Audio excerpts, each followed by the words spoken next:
കറുത്തവരെല്ലാം മോഷണത്തിന് വരുന്നവരാണെന്ന് ചിത്രീകരിക്കുന്ന രീതിയിലേക്ക് പിണറായി സർക്കാർ മാറിയിരിക്കുകയാണെന്ന് രമ്യ ഹരിദാസ് എം പി. അട്ടപ്പാടിയിൽ മധുവിന് സംഭവിച്ചതുപോലെയാണ് കോഴിക്കോട് ആദിവാസി യുവാവ് വിശ്വനാഥനും സംഭവിച്ചത്. ഇത്തരം വിഷയങ്ങളിൽ സാംസ്കാരിക പ്രവർത്തകർ ഒന്നും പ്രതികരിക്കുന്നില്ല. പിണറായിക്ക് വേണ്ടി എഴുതാൻ വേണ്ടിയുള്ളവരായി ചില സാംസ്കാരിക നായകർ മാറിയിട്ടുണ്ടെന്നും രമ്യ ഹരിദാസ് കോഴിക്കോട് പറഞ്ഞു. നമുക്ക് കഴിഞ്ഞ കുറേ കാലങ്ങളായിട്ട് പ്രത്യേകിച്ച് പിണറായി വിജയൻ്റെ സർക്കാർ വന്നതിന് ശേഷം അട്ടപ്പാടിയിലെ മധുവിൻ്റെ വിഷയം നിങ്ങൾക്കറിയാം. വിശപ്പിൻ്റെ പേരിൽ ഒരു ക്രൂരമായിട്ട് മധു മരണപ്പെടുകയുണ്ടായിരിക്കുന്നത്.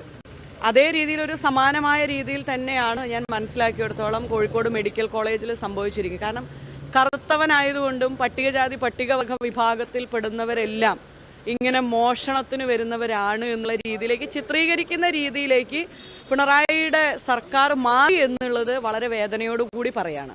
മറ്റൊരു കാര്യം ഇതിനകത്ത് ഇപ്പോൾ നിങ്ങൾ ചോദിച്ച പോലെ തന്നെ ഈ ഒരു വിഷയത്തിനകത്ത് പോലും ഇപ്പോൾ വാളയാറിൻ്റെ വിഷയങ്ങളൊക്കെ നിങ്ങൾക്കറിയാം.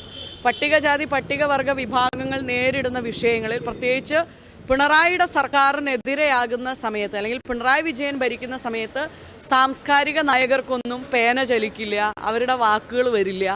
കാരണം അത് പിണറായിക്ക് വേണ്ടിയിട്ട് എഴുതാൻ വേണ്ടിയിട്ടുള്ള ആളുകളായിട്ട് സാംസ്കാരിക നായകർ പലരും മാറിയിട്ടുണ്ട്. എല്ലാവരെയും ഞാൻ പറയുന്നില്ല, ചിലരെങ്കിലും പിണറായിയുടെ ഒരു പേനയായിട്ട് പേനത്തുമ്പായിട്ട് മാറിയിട്ടുണ്ട്. അത് ഇപ്പോൾ കോഴിക്കോട് മെഡിക്കൽ കോളേജിൽ നടന്നിരിക്കുന്ന ഒരു അതിദാരുണമായിരിക്കുന്ന ഒരു സംഭവം. കാരണം അദ്ദേഹം അറിയാത്ത ഒരു വിഷയത്തിനകത്ത് അദ്ദേഹത്തിൻ്റെ മേലെ പഴി ചേർക്കപ്പെട്ടിരിക്കുകയാണ്. മോഷ്ടാവാണ് അദ്ദേഹം, ഒരു കറുത്തവനാണ്, ആദിവാസി വിഭാഗത്തിൽപ്പെടുന്നവനാണ്. അപ്പോൾ അവനെ ആ രീതിയിൽ ഒരു മോഷണ പ്രതിയാക്കി കുറ്റാരോപിച്ച് ശരിക്കും അതിൻ്റെ ഉത്തരവാദി സർക്കാർ തന്നെയാണ്, ആ കൊലപാതകത്തിൻ്റെ ഉത്തരവാദി.